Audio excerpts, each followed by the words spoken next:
Making sure down up strokes are correct using different fingers. Second level, maybe adding slides to it. Taking care of the finger, different fingers, even though it's on the same fret. You can also use flattening, but times it may be better to use two different fingers. Giving yourself more options, keeping more to the best practices.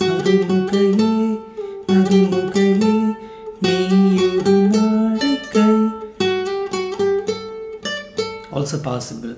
Up and down strokes, making sure that the U shape of the wrist and fingers is taken care of so that you have more freedom. Slides, when you play even the simplest of slides, use them to make sure that the slide first and last notes are sounding. It is sounding along with the other notes also. What I mean is, the sound is not broken. Make sure of that. Now comes a movement where you hit, pull, slide, slide. In the beginning, if it is difficult, reduce it. That is enough. Go through the songs which you are playing. If it is Narumuge, Mahaganapathim, any other song, Ilai Nila, make sure that you have a variation which is within your skill level or just above your skill level. If there are parts of it like which are difficult to play, try to practice it. For example, the second string pull off may be a little bit difficult. Practice it on the first string.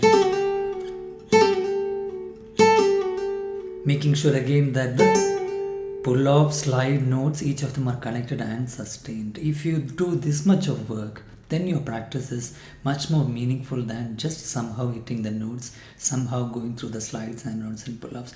If you're struggling too much with slides, hammer-ons and pull-offs or any other technique, up and down strokes, playing too fast, not using the correct fingering, then we are actually reaffirming the not the best practices, less efficient practices, which will actually stay with you for whichever song, whatever you may be playing. This is not to our advantage. Go through the songs which you're playing, reduce it to a comfortable speed, comfortable level first. Make sure the notes are sustained, make sure you're following the best practices. Then try to add more details, go faster, play more songs.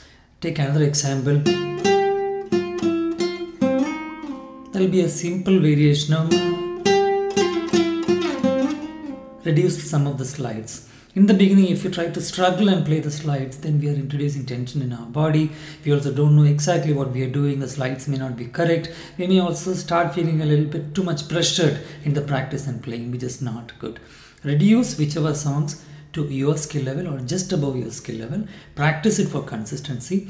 Difficult parts and units like I showed, practice them separately 10 times, 8 out of 10 times consistency. If you need our help with discovering the parts which you can immediately correct and get to the next level, or want to make sure that you're practicing all the best practices correctly, contact us or have a look at ragacourses.com/group. When it is open, you can join, where you can ask me directly the doubts and questions. I will be able to tell you exactly what to practice, what not to practice, where to focus, which corrections to make. You will also get access to all the different courses. Make sure that all the best practices are followed, so that within the level you are playing, you can immediately get much more returns to the practice you're putting in, and the playing will also get to the next level. See you in the next videos.